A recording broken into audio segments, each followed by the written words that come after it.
In 1977, deep in the heart of South Dakota, Staff Sergeant Mario Woods experienced an event that defied explanation. On a pitch-black night at Ellsworth Air Force Base, he encountered a massive, glowing UFO and 4 mysterious beings. This is the story of that terrifying night, an encounter so strange and mystifying that it will leave you questioning what really happened. Welcome to Mystery Shores.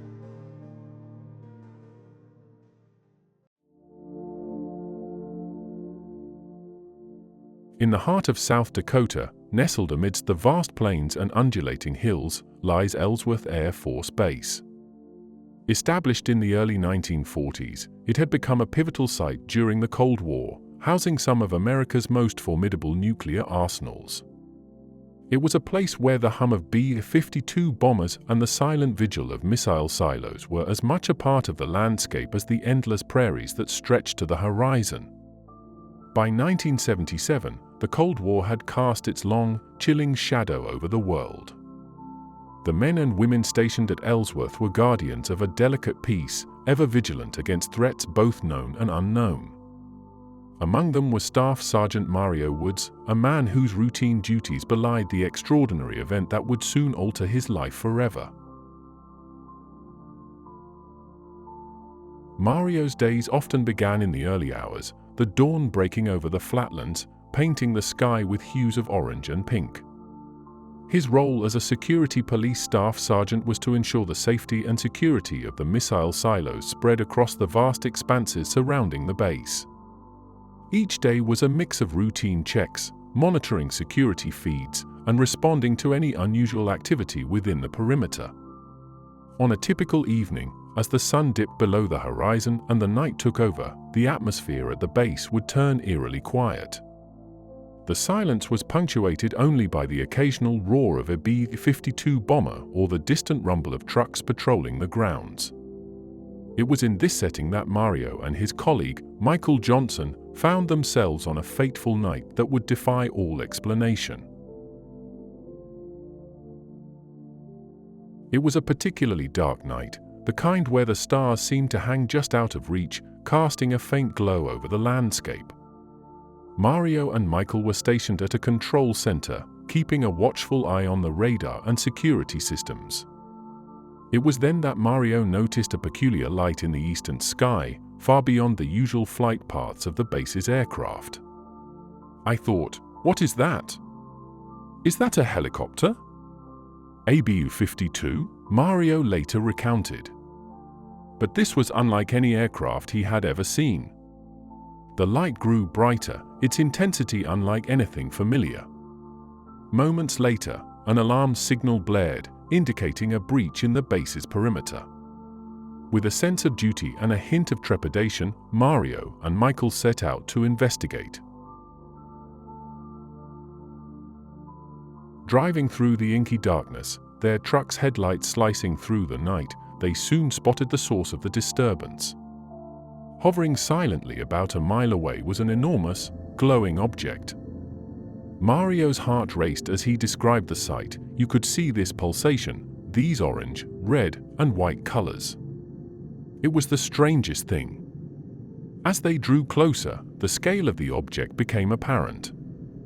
It was the size of a Walmart building, and as long as an aircraft carrier, Mario marveled.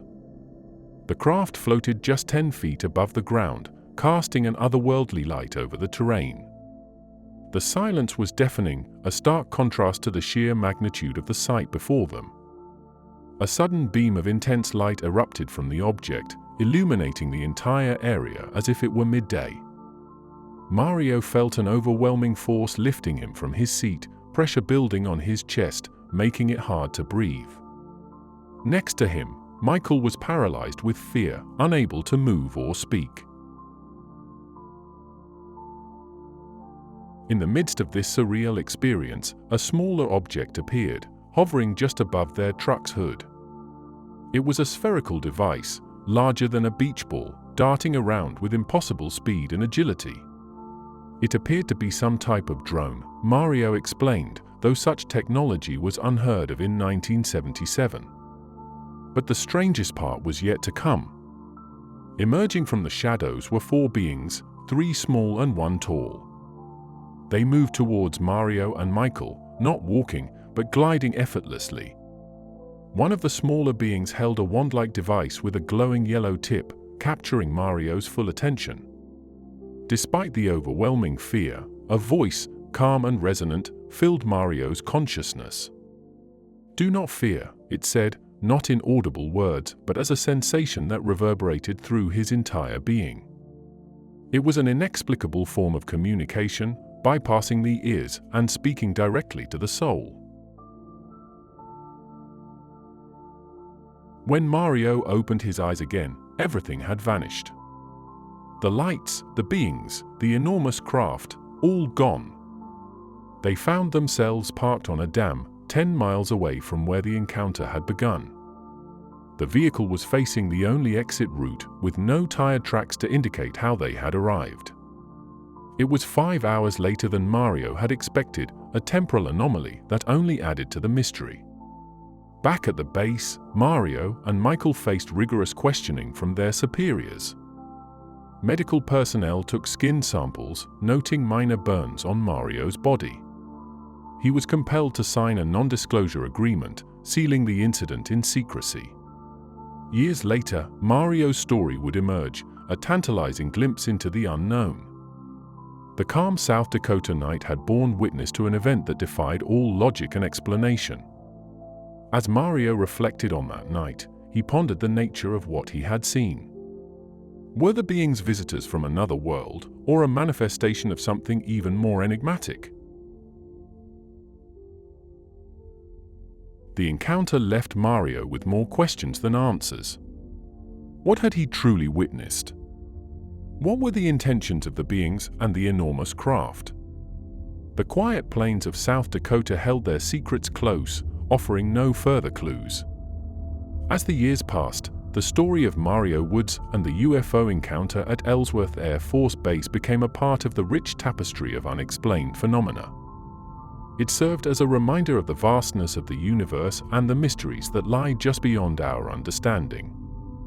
In the end, the calm that settled over the base after that night was misleading, hiding the many questions that remained.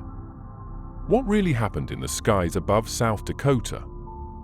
The answers, if any, were unclear, leaving it to those who heard Mario's story to decide for themselves.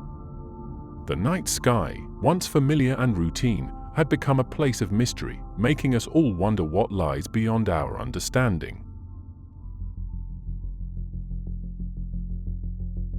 Well, that's all for this episode of Mystery Shores. If you enjoyed this lesser-known true story, be sure to subscribe for more.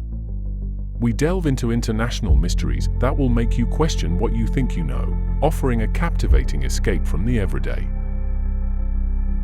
You can also follow us on social media. Check links in the description below. Thanks again for listening.